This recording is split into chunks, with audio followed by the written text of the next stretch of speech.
एक बार नवल शर्मा जी की बात हो जाए, के शर्मा जी उसके बाद में आ रही हूँ। नवल शर्मा जी जी देखिए चित्रा जी, इतनी दयनीय और इतनी बड़ी हार के बाद भी यदि राष्ट्रीय जनता दल के प्रवक्ता आत्ममंथन करने के बजाय झूठ मूठ ईवीएम का रोना रो रहे हैं, तब भगवान ही मालिक है इनका। दूसरी बात है कि अभी चित्रंजन गगन जी बता रहे थे चित्रा जी कि ये मेरा प्राइवेट मामला है, पारिवारिक मामला है। ये पारिवारिक मामला कैसे हो गया? चित्रा जी देखिए, सार्वजनिक जीवन की कुछ बंदिशें होती हैं। सार्वजनिक जीवन के जो भी निर्णय होते हैं वो सार्वजनिक होते हैं। तो ऐसे में आप चुनकर अपने हिसाब से मामले की व्याख्या कैसे कर सकते हैं? आपका पूरा परिवार, लालू जी का पूरा परिवार राजनीतिक लाभ ले रहा है। सारे लोग चुनावी राजनीति का हिस्सा रहे हैं या हैं। सारे लोग जो है वो महत्वपूर्ण पदों पर रह चुके हैं। तो ऐसी स्थिति में आम जनता नेताओं की जीवन शैली का अनुकरण करती है। तो तेजस्वी यादव जी अपने आचरण के जरिए बिहार को क्या संदेश देना चाहते हैं? जिस बेटी ने किडनी देकर अपने मरते हुए पिता की जान बचाई हो, उस बेटी को परिवार का कोई व्यक्ति उसके सह पर बाहर का कोई जयचंद चप्पल मारकर घर से बाहर निकाल दे, त्याग की प्रतिमूर्ति बेटी को, यह कितना बड़ा अन्याय है। मान्यवर तेजस्वी यादव जी, आप बिहार के मतदाताओं को क्या संदेश देना चाहते हैं? आप अपने उन वोटरों को क्या संदेश देना चाहते हैं जिन्होंने आपको वोट दिया है? मैं तो सीधे सीधे पूछूंगा कि जिन मतदाताओं ने आपको वोट दिया है वो ठगे महसूस कर रहे हैं कि मैंने कैसे संस्कारहीन नेता पर दाव लगाया। ये तो संस्कारहीनता की पराकाष्ठा है। सारे आपके वोटर देखकर हैरत में हैं। हमारी बात छोड़िए, हम तो विपक्ष में हैं। आपका अपना मतदाता वर्ग यह देखकर हैरत में है कि मैंने कैसे संस्कारहीन नेता पर दाव लगाया जो 12 बजे सोकर दिन में उठता है, जैसा अभी सुभाष यादव जी बता रहे थे।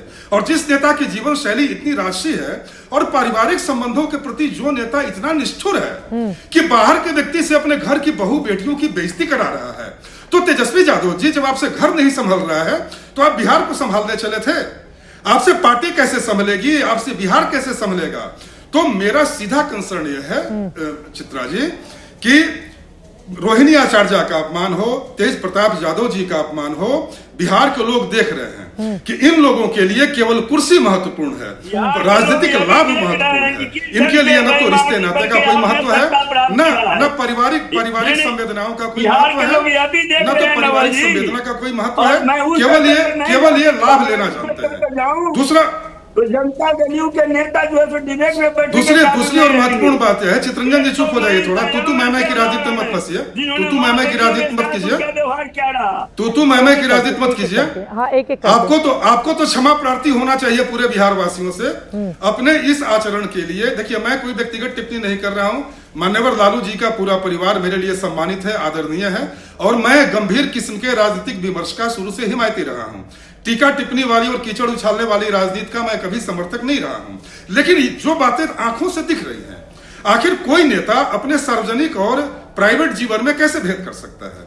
यदि आप सार्वजनिक जीवन में हैं तो सार्वजनिक जीवन की जो रवायत होती है, जो बंदिशें होती हैं, उनका तो आपको पालन करना पड़ेगा, क्योंकि सामान्य लोग आप ही को देखते हैं और आपका अनुकरण करते हैं। और ऐसा पहले कभी देखने को नहीं मिला। 2014 में भारतीय जनता पार्टी से नीतीश कुमार की पार्टी बुरी तरह से हारी थी। 40 लोकसभा में 2 सीटें मिली थी। नीतीश कुमार ने इस्तीफा दे दिया था।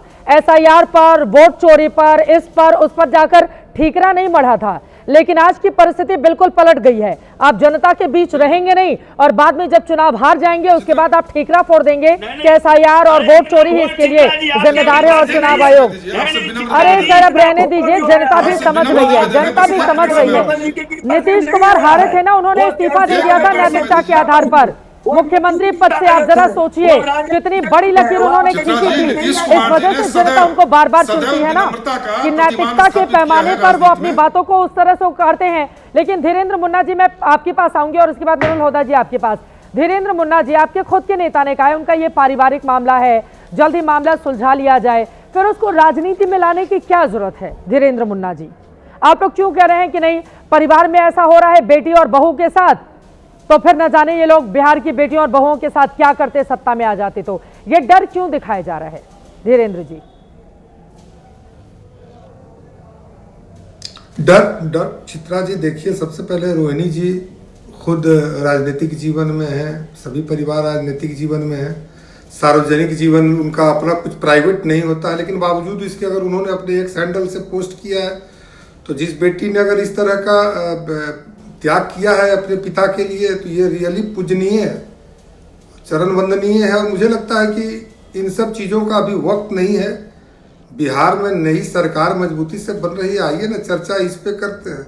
पूरा बिहार झूम रहा है, लालू जी का भी परिवार आनंद लेगा विकसित बिहार में। हाँ, तो 20 तारीख को नीतीश कुमार शपथ ले रहे हैं, यही बता दीजिए कहीं सर। कमियां रही हैं। अब बीजेपी तो बोल नहीं रही है कि नीतीश ही सीएम पद की शपथ लेने 20 तारीख को जा रहे हैं, आप ही बोल दीजिए, इसी पर चर्चा कर लेते हैं। हमारे हमारे हमारे मनोज तिवारी जी ने तो गाया ही था आप ही के चैनल पर कि हाँ जी हम बिहारी हैं, थोड़े संस्कारी हैं। तो अब हम लोग इतने अच्छे लोग हैं कि अब उस परिवार में भी सुख शांति आ जाए, प्रभु से यही कामना करेंगे।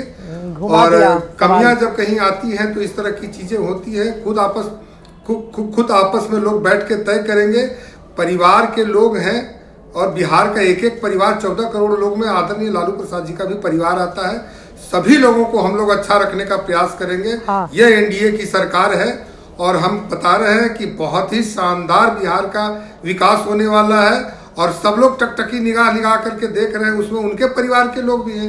देखिए तेज प्रताप यादव जी ने भी शुभकामनाएं दी है, टोपी का रंग उन्होंने बदला है, विचार बदले हैं, इन्हीं के नेता भी। उनके मामा सुभाष जी को आपने लिया था लाइन पे, कह रहे थे कि उनका रहन सहन बोल चाल आचार विचार सब बदला है। तो बदलाव तो देखिए कि एक एक व्यक्ति मोरा लालू परिवार अगर बदल रहे हैं तो ये आखिरी होगा। और मैं तो सलाह दूंगा कि एक एक व्यक्ति को आदरणीय मोदी जी, नीतीश जी, चिराग जी, इन लोगों का अनुसरण करना चाहिए। जनता भी उनको सम्मान देना प्रारंभ कर देगी। परिवार में एक दूसरे का पहले सम्मान करें लोग, उसके बाद बिहार के लोग सब इनको सम्मान करें। नुरुल हुदा जी, बिहार में बहुत जल्दी लालू परिवार का झगड़ा वीआईपी कैसे देख रही है? चित्रा जी, कहते हैं ना कि who needs a soap opera when you have a family. तो जब आपके पास फैमिली है तो किसी सोप ओपेरा की क्या ज़रूरत है। मैं तो सहयोगी पार्टी का सदस्य हूँ, इसलिए मतलब ये मेरा आचरण नहीं है कि अपने किसी जो है मतलब अपने जिसको कहते हैं अपने गठबंधन के किसी साथी के ऊपर कोई व्यक्तिगत टीका टिप्पणी की जाए। फैमिली फ्यूड में अब मुझे ये समझ में नहीं आ रहा है कि मीडिया और जो बिहार के बीजेपी के जो बड़े बड़े नेतागण हैं और बीजेपी के जो ट्विटर हैंडल है वो सब इतना क्यों सक्रिय है। भाई परिवार है, परिवार डिसफंक्शनल होने के लिए you need more than 1 person. आप एक से ज्यादा आदमी किसी भी परिवार में हो, कहीं भी हो, फैमिली फ्यूड तो ये हमारे आपके सबके जगह होता है। देखिए success has many father, failure has none. अगर आज आरजेडी और हमारा कॉम्बिनेशन फेल हुआ है तो वी हैव टू इंट्रोस्पेक्ट, हमें देखना होगा ना कि हम कहाँ फेल हुए। अब आप अभी इसको व्यक्तिगत मुद्दा और परिवार का मुद्दा और रोहिणी बेटी का मसला और लालू जी के फैमिली में क्या चल रहा है, नुरुल हुदा परिवार जी, का वक्त कम है, कल इस पर जरूर आपसे नए सिरे से चर्चा करेंगे। आपसे मैंने बहुत आपको कम वक्त दिया, लेकिन जब कोई सामान्य परिवार होता ना तो शायद इतनी चर्चा नहीं हो रही होती।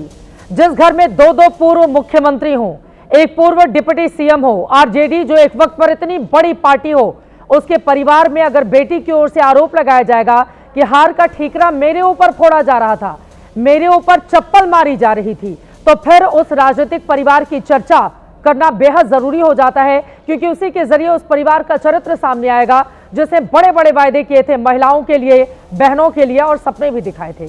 लेकिन हाँ, ये सही बात है, पारिवारिक मामला है, लेकिन रोहिणी आचार्य के आरोप बेहद गंभीर। अब आगे किसके ऊपर फूटेगा ठीकरा, क्योंकि अब 25 सीटों पर आज सिमटी है आरजेडी।